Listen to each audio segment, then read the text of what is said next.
O Senhor dos Anéis é uma obra que traz reflexões tão vastas quanto a própria história.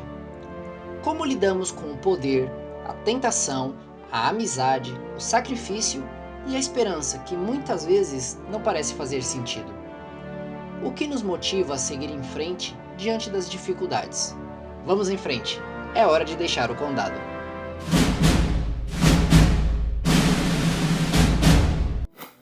Frodo Bolseiro, um pacato habitante da Terra-média, recebe de herança um verdadeiro presente de grego, um anel maligno forjado por Sauron, o Senhor do Escuro, e que precisa ser destruído na Montanha da Perdição, nas tenebrosas terras de Mordor. Para isso, ele vai precisar da ajuda de leais e corajosos amigos, que formam uma sociedade improvável para juntos livrarem o mundo do mal.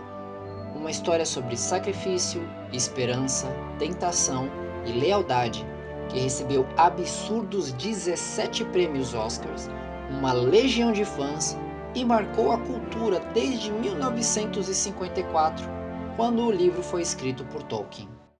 Por causa da Terra-média, o nosso amigo Lucas conheceu o universo da literatura, dos RPGs, do audiovisual e ainda hoje, como um hobbit, nunca usa sapato.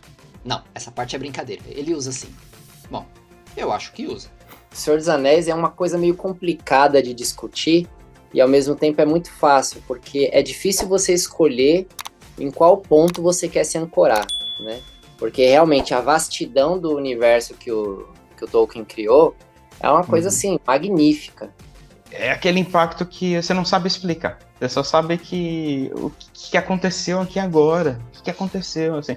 E aí tinha esses meus amigos, eles já jogavam RPG, eu não sabia o que era RPG, e falou, cara, já viu o Senhor dos Anéis? Eu tinha visto, sei lá, uma semana atrás, né? E aí eu comecei a jogar RPG também, mais pra frente, pra enriquecer a história, como o RPG é muito pautado em livros, né, de fantasia. Então eu fui ler a obra do Senhor dos Anéis, vi que era muito mais do que os filmes eram, né? Eu vim a conhecer Cristo quando eu tinha 23 anos. Então, quando eu fui lendo a Bíblia pela primeira vez, eu consegui fazer inúmeros paralelos com as histórias do Frodo, com as histórias do Sam, com as histórias do Gandalf, porque eu vejo o Senhor dos Anéis assim, que são uma porção de histórias dentro de uma história titânica, gigantesca. Então eu reli assim, até minha mãe falou assim, nossa, mas você vai ler de novo, você não cansou dessa história? Eu falei, não, é que agora eu vou prestar mais atenção nesse personagem. Então é uma das coisas, é um dos paralelos que na minha vida eu consegui fazer com inúmeros personagens bíblicos também que eu gosto. E um dos personagens o personagem que eu mais gosto mencionado na Bíblia é a vida de Jesus Cristo, né? Todas as narrativas sobre ele, né? Eu olhei vários acontecimentos durante o Senhor dos Anéis e falei, não, mas aí na Sociedade do Anel, o Frodo é semelhante a Jesus Cristo. Tem muitos acontecimentos que acontecem com ele, que fizeram ele tomar coragem, que eu falei, esse é Jesus. Nossa, eu vi muito Jesus no caráter do Frodo, né? E você vê a atitude do Frodo, ele viu a confusão acontecendo ali, não tinha como aquilo dar certo, porém o livro ressalta essa questão do senso de responsabilidade, né? De alguma forma, somos responsáveis por parte dessa bagunça, então nós precisamos ir lá, né? Então ele tinha a pureza que os hobbits ali podem simbolizar dentro da história, mas ao mesmo tempo o senso de responsabilidade de ver que alguém tinha que limpar aquela bagunça e que os grandões não estavam se entendendo. Então nem sempre está com os grandões, né, a solução, né? Exatamente. Tanto que no filme é demonstrado, né, tem aquela coisa, né, você não entendeu o que é que desenha. Aí o filme coloca, assim, até um reflexo do anel e todo mundo pegando fogo, porque é o que iria acontecer caso esse anel fosse dado na mão de algum homem, ou de algum elfo, ou de algum anão. Né? Cada um ia pegar o poder para si próprio, né. Então, no livro ele dá muita ênfase a isso. Os hobbits, pelo fato de terem essa pureza, são os únicos capazes de carregar esse anel. Você acha que a formação da sociedade deles, os elfos, anões, os homens, né, você acha que de alguma forma o Tolkien tentou trazer na diferença tão gritante entre os personagens essa obrigação dos diferentes terem que se unir em prol daquele objetivo? como uma analogia cristã, ou é só algo que a gente consegue enxergar porque nós temos essa visão hoje? Olha, nas obras de Tolkien, eu até digo que nunca é à toa, nada é à toa. Que no final, o Senhor dos Anéis fala sobre amizade, né? Sobre uma grande história de amizade. Não é o individualismo, né? Porque todos eles começam como seres individuais.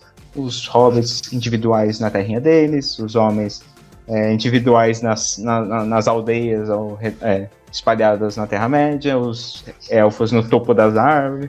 Cada um estava na sua. E aos poucos a sociedade vai mostrando que a convergência de todos esses povos, né, era a saída. Eles precisavam se unir contra um inimigo semelhante.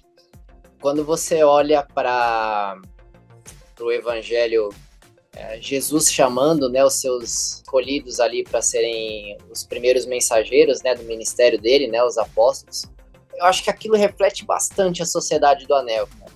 Porque se você for olhar a composição ali do grupo, você tem todos os estratos da sociedade. Você tinha tudo que era tipo de gente ali, né? Tinha Sim. tudo para dar errado, né? E Jesus vai e coloca sobre eles a responsabilidade de iniciar um ministério e ir para os confins do mundo espalhando a novidade do evangelho, né? Mas é na mão dos improváveis, né? Então, se nós fôssemos compor um grupo para seja lá o que for, nós não colocaríamos tantas pessoas tão diferentes entre si para seja lá que objetivo for, né? Porque a gente imagina que as pessoas vão se unir se elas forem parecidas, né? Eu não vou falar com quem não entende do que eu tô falando, né? Eu vou procurar gente igual a mim, né? Para que eu se sinta acolhido e para que eu tenha algum prazer na companhia dessas pessoas, né? E Jesus não, ele faz exatamente o contrário, ele junta os mais diferentes da sociedade que ele encontra em prol de um objetivo comum.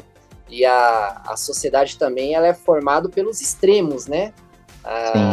O que havia ali na Terra-média, né? Os caras mais diferentes possível entre si para poder convergir na simplicidade do Frodo. O Frodo simbolizar essa convergência mesmo de objetivos, né? Onde todos eles, por mais que sejam capacitados, eles não eram a pessoa certa, mas a formação do grupo era, sim, a atitude certa a se tomar para que o Frodo conseguisse ter a liberdade de se preocupar só em cumprir o objetivo, que era levar o Anel embora para Mordor, né? Mas até um momento, quando o Gandalf está conversando com o Pippin, se não me engano, e aí ele pergunta a respeito do Frodo, né? Se será que ele vai conseguir, né, terminar a jornada? Será que existe alguma esperança, né, para o fim dessa história? E ele vê o horizonte terrível à frente dele. E aí o Gandalf responde que a esperança que sobra é a esperança dos tolos. A esperança dos tolos. E eu acho fantástica essa cena, porque ela fala sobre fé, né? O que é a fé, né? É a esperança daquele que sabe que, tecnicamente, humanamente falando, racionalmente falando, às vezes não sobram alternativas, né? Para que a gente tenha esperança, seja no que for. Mas sobra a fé. E a fé é a esperança dos loucos, é a esperança dos bobos, né? Se você for olhar como que as pessoas consideram muitas vezes na sociedade as pessoas que têm fé, as pessoas são consideradas malucas, né? E a própria Bíblia já adianta isso, né? Fala que muitas vezes seremos tomados como malucos. Ele até fala, nunca houve muita esperança, né? Essa esperança dos tolos. E realmente, você até falando, me fez arrepiar agora. Porque você vê no olho deles. Quando acontece, por exemplo, vem reforços para uma guerra. Você vê os olhos deles começam a brilhar. Brilhar, tipo, de emoção, de esperança, de alegria. Então, Deus surpreende a gente dessa forma, né? Deus responde a nossa fé. E a gente não consegue ver, né? A gente nunca consegue ver. Deus surpreende a gente de cada forma que nossos olhos brilham da forma que Ele responde ao nosso clamor, à nossa fé, ao nosso louvor. Então, foi um paralelo que até quando eu entrei na igreja, né? Quando eu fui batizado, eu senti essa esperança. Meus olhos brilhavam, tanto que eu não conseguia dormir de tanta felicidade, de ter Deus do meu lado, né? Deus do meu lado me auxiliando na guerra que é a vida, né? Trazendo para esse campo de batalha, né? Que é nosso corpo, né? Que anda para lá e para cá. E Deus está com a gente, onde quer que a gente vá, né? Ou seja, enfrentando qualquer tipo de escuridão, Deus vai estar lá, né? Até que é dito no terceiro filme, tem uma lanterninha, né? Que eu falava antigamente, aquela que o Frodo usa, né? Aí a Galadriel dá para ele e fala assim, para te iluminar nos cantos mais obscuros da sua vida, né? Que até faça um paralelo aquilo lá com a Bíblia, né? O livro, onde quer que a palavra esteja, vai iluminar. A palavra é viva. Então ela vai iluminar até os cantinhos mais obscuros da sua vida, né? Ela vai te trazer vida, né? Exatamente. A sua palavra é lâmpada para os meus pés e luz para o meu caminho. Exatamente. Se você pega... Eu sei que nosso papo era sobre a Sociedade do Anel, mas se você pega o Retorno do Rei, que é um filme mega espetacular, e a última batalha ali, quando surge o Exército Fantasma para dar conta de resolver a parada ali, isso me faz pensar, né? Qual é a esperança dos tolos? Às vezes é a chegada de um exército que você não vai enxergar, mas que vai trazer, né, a resposta e a solução para a situação, né?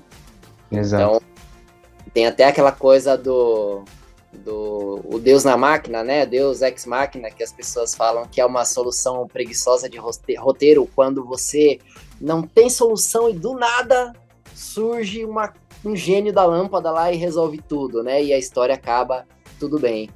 Então, mas muitas vezes é exatamente isso que acontece, né, na vida cristã, né? Você não tem nada, você não tem aonde esperar, você não tem o que fazer, você está de mãos atadas.